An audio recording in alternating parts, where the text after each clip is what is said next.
Today we started a new chapter. It's a performance appraisal. आज मैं एक chapter start कर रही हूँ जिसका नाम है performance appraisal. It's a part of HR. ये पार्ट है HR का, ह्यूमन रिसोर्स ऑफ मैनेजमेंट. ये आप मैनेजमेंट में पढ़ोगे और नेट्स के एग्जाम्स जब आप दोगे तो उसमें भी आपको काफ़ी इंपॉर्टेंस रहता है ये चैप्टर, क्योंकि so many question asked in this chapter. तो what do you mean by performance appraisal? आप क्या समझते हो परफॉर्मेंस अप्रेजल का मतलब? बेसिकली जो परफॉर्मेंस अप्रेजल होता है वो मेथड होता है जहाँ पे हम सिस्टमेटिकली स्टडी करते हैं किसी के काम को. ठीक है, किसी के काम को इवैल्यूएट करना. मतलब कि मैं एज ए ऑर्गेनाइजेशन में जब काम कर रही हूँ तो हमारे सीनियर या टॉप मैनेजर या टॉप मैनेजमेंट किस तरीके से काम को हमारा इवैल्यूएट कर रहा है और किस तरीके से कर रहा है, दैट्स कॉल्ड परफॉर्मेंस अप्रेजल. ठीक है, तो अब परफॉर्मेंस अप्रेजल जो होता है हमारे काम को इवैल्यूएट करता है, हमारे परफॉर्मेंस को इवैल्यूएट करता है. लेकिन हम क्यों करते हैं, इसका ऑब्जेक्टिव क्यों है हम परफॉर्मेंस अप्रेजल करते हैं? क्योंकि इतना पैसा लगता है, इतना टाइम लगता है परफॉर्मेंस अप्रेजल करने में हर एक एम्प्लॉय का. तो उसका नीड्स क्या है? तो there is first one is feedback. Feedback मिलता है, मतलब जब हम कोई काम करते हैं तो काम करने के बाद हमको एक फीडबैक मिलता है कि हम अपना काम कैसा किए हैं. तो उस रिगार्डिंग हम लोगों को जान पाते हैं कि कितने किस में कैपेबिलिटी है. तो उससे ये फ़ायदा होता है किसी भी ऑर्गेनाइजेशन को, लोगों को परफॉर्मेंस किसी के काम को नापने के बाद उनसे फीडबैक लेना कि काम उन्होंने अच्छा किया है कि नहीं, बुरा काम किया. दूसरा है कंपनसेशन डिसीजन. मान लो कि कंपनी में 2 एम्प्लॉय एक ही पोस्ट पे काम कर रहे हैं. 2 एम्प्लॉय एक ही पोस्ट पे काम करने के बाद हम एक को इंसेंटिव और बोनस दे रहे हैं, दूसरों को नहीं दे रहे हैं. ये क्यों, कैसे हम डिफरेंसेस करेंगे कि उसको देना चाहिए, इसको नहीं देना चाहिए? Through performance appraisal. Performance appraisal के थ्रू हम क्या करते हैं? परफॉर्मेंस अप्रेजल के थ्रू हम 2 लोगों का इवैल्यूएशन करते हैं काम को लेकर के कि कौन बढ़िया काम कर रहा है. जो बढ़िया काम करता है उनको इंसेंटिव और बोनस मिलता है, जो उतना बढ़िया काम नहीं करता उनको नहीं मिलता है. ठीक है, डाटा बेस्ड. हम एक डाटा बेस कलेक्ट करते हैं सबके कामों का कि कौन कितना काम दे रहा है, कितना कंट्रीब्यूशन है कंपनी के अंदर, किसका, कितने एम्प्लॉय का. Personal development. अगर आपका परफॉर्मेंस अप्रेजल से आपका इवैल्यूएशन होता है काम का, अगर आप कुछ मिस्टेक करते हो तो आपको उसको करेक्ट और रेक्टिफाई करने का मौका मिलता है. इससे क्या होता है, आपके अंदर एक बहुत स्किल डेवलपमेंट होता है, खुद का आपका एक पर्सनल डेवलपमेंट हो जाता है. Training program. जैसे कि ट्रेनिंग प्रोग्राम बेसिकली क्या होता है, जब आप काम कर रहे हो कहीं किसी ऑर्गेनाइजेशन में और सारे एम्प्लॉय जब काम कर रहे हैं उस ऑर्गेनाइजेशन में, बट क्या देख रहा है कि जो हम एक स्टैंडर्ड काम का सेट किए हैं उस काम से स्टैंडर्ड सेट नहीं हो रहा है, मैच कर रहा है एक्चुअल काम. तो क्या प्रॉब्लम है, फाइंड आउट करते हैं हम डेविएशन फाइंड आउट करने के किस थ्रू करते हैं? परफॉर्मेंस अप्रेजल की, कितना किसका काम किसने किया और क्या क्या प्रॉब्लम आ रहा है. तो अगर हमको नीड होता है ट्रेनिंग का तो हम ट्रेनिंग कंडक्ट कराते हैं. तो फिर आता है आपका, it's a very important training program के लिए कंडक्ट कराने के लिए performance appraisal is a very important to evaluate each and every employee work. Number 6 one is a promotion decision. आप 2-3 एम्प्लॉय काम कर रहे हैं और हमें एक आगे के लिए एक ड्यूटी को असाइन करना है, रिस्पॉन्सिबिलिटी बढ़ाना है. तो मैं किस बेसिस पे दूंगी? मैं परफॉर्मेंस अप्रेजल के थ्रू उनका काम को इवैल्यूएट करूँगी और मुझे लगेगा जो इंसान ज़्यादा बेटर काम कर रहा है हम उनको प्रमोशन देंगे. तो इससे ये भी फ़ायदा होता है. Improve supervisor. मतलब आपका सुपरवाइज़र जो आपके ऊपर होता है उसमें भी इम्प्रूवमेंट आता है, उनके काम में भी बढ़ियापन आता है, या कह सकते हो स्किल डेवलप करते हैं, उनके काम में भी अच्छी होती है. लोग अगर सुपरवाइज़र अच्छा काम करेगा तो इनडायरेक्टली वे आपके जो सबऑर्डिनेट होंगे वो भी काम बढ़िया करेंगे, मतलब अच्छा काम करेंगे. तो हम इस कारण से ऑब्जेक्टिविटी होती है, हम परफॉर्मेंस अप्रेजल करते हैं. Process of performance appraisal. तो so there is a many process to performance appraisal. तो पहला जो फर्स्ट स्टेप क्या है, जॉब को एनालाइज करना कि आपका काम कैसा है. मतलब आप जो काम कर रहे हो उसको पहले आप जान लो, समझ लो, उसको एनालाइज करना. फिर होता है जॉब का डिस्क्रिप्शन. जॉब डिस्क्रिप्शन मतलब जॉब करने का क्या तरीका है, आपका जॉब का क्या ड्यूटी है वो पता लगाना. जॉब का स्पेसिफिकेशन, क्या क्वालिटी चाहिए आपको उस ड्यूटी को पूरा करने के लिए.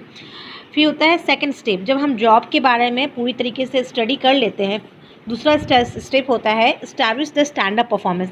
एक स्टैंड अप परफॉर्मेंस अपना मैच करने के लिए हम मतलब एक स्टैंड अप परफॉर्मेंस वो करते हैं कि मेरा एक स्टैंड अप परफॉर्मेंस है और एम्प्लॉय को वहाँ रीच करना है. तो पहला आता है establish in stand up performance. फिर उस कम्युनिकेशन करते हैं उस परफॉर्मेंस को अपने स्टैंडर्ड, जो मैंने जो काम किया है, जो काम करने वाले हैं उसको एक्चुअल सारे लोगों को पता कम्युनिकेट कर देते कि आपको इतना तक करना है, ये आपका कम्युनिकेशन लेवल है, आपको मतलब कम्युनिकेट करना है कि आपका स्टैंडर्ड ये है और आपको बता दिया है हमने, आपको उसको मैच करना है. फिर उसको मेजर करेंगे एक्चुअल परफॉर्मेंस, मतलब just we can set a standard and just match the standard with the actual जो सेट किया है स्टैंडर्ड उससे। Comparing actual performance with standard analysis मैं बता चुकी हूँ आपको। कंपेयर करते हैं एक्चुअल परफॉर्मेंस को जो स्टैंडर्ड हमने सेट किया है काम के लिए उससे।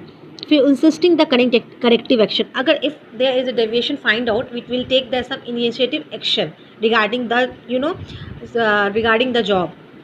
तो बेसिकली क्या होता है कि जब हम परफॉर्मेंस अप्रेजल सेट करते हैं या क्या प्रोसेस होता है सेट करने का, तो पहले तो हम जॉब के बारे में जानेंगे कि जॉब क्या है, कैसे करना है, क्या क्या उसका क्वालिटी चाहिए जॉब को करने के लिए, उसके हम स्टैंडर्ड सेट करते हैं। फिर एम्प्लॉय को बोलते हैं कि आपको कम्युनिकेट करते हैं एम्प्लॉय के साथ कि आपको एक स्टैंडर्ड हमने सेट कर दिया कि आपको इतना रिच तक जाना है। बेसिकली फॉर एग्जांपल अगर आपको बोल दिया कि आपको 100 कैन्स कंप्लीट करना है प्रोडक्शन में, तो आप क्या करोगे कि आपको एक स्टैंडर्ड सेट कर दिया कम से कम आपको 100 कैन्स करना है। तो आप क्या करोगे, आपको बोला गया है कि आप अगर उससे 90 आपने किया तो उसमें फाइंड आउट किया जाएगा कि इसने 90 क्यों किया है। अगर उसने 101 कर दिया या 100 कर दिया तो अच्छा है, बट अगर वो डेविएशन फाइंड आउट नहीं कर पा रहा, मतलब एक्चुअल के साथ सेट नहीं कर पा रहा है स्टैंडर्ड को, तो हम करेक्टिव एक्शन लेंगे उसको डेविएशन को दूर करने के लिए। तो ये आपका हो गया परफॉर्मेंस अप्रेजल। अब होता है essential of performance, essential of good appraisal system. क्या ज़रूरत होता है एक गुड अप्रेजल सिस्टम के लिए? रिलायबल एंड द वैलिडिटी, मतलब रिलायबल विश्वास होना चाहिए लोगों को उसके, और काफ़ी टाइम तक वैलिड होना चाहिए, वो अच्छा अप्रेजल सिस्टम होता है। जॉब रिलेटेडनेस होना चाहिए, जॉब के रिगार्डिंग होना चाहिए आपके। एक स्टैंडर्ड सेट कर देना चाहिए ताकि काम का आपको पता है कि क्या आपका स्तर है और उसको आपको फुलफ़िल करना होगा। प्रैक्टिकली होना चाहिए, मतलब प्रैक्टिकली मतलब होना चाहिए, मतलब आप ज़मीनी स्तर पे मतलब कि आदमी काम कर सकता है, प्रैक्टिकली एक्सेप्टेबल होना चाहिए। हमेशा ट्रेनिंग देना चाहिए अप्रेजल सिस्टम को लेकर के। ओपन वे कम्युनिकेशन, कोई भी किसी एक दूसरे से रिगार्डिंग जो भी आपको परफॉर्मेंस अप्रेजल के रिगार्डिंग कोई भी प्रॉब्लम होता है तो आप कम्युनिकेट कर सकते हैं अपने सीनियर से। Employee assist to result, employee को असिस्ट किया जाता है रिजल्ट तक आने तक। क्लियर ऑब्जेक्टिव, सबका क्लियर होता है काम कि किसको क्या काम करना है। पोस्ट अप्रेजल इंटरव्यू, कि अप्रेजल के पोस्ट अप्रेजल जब आप किसी को अप्रेजल दे रहे हो उससे पहले आप एक इंटरव्यू भी कंडक्ट कराते हो।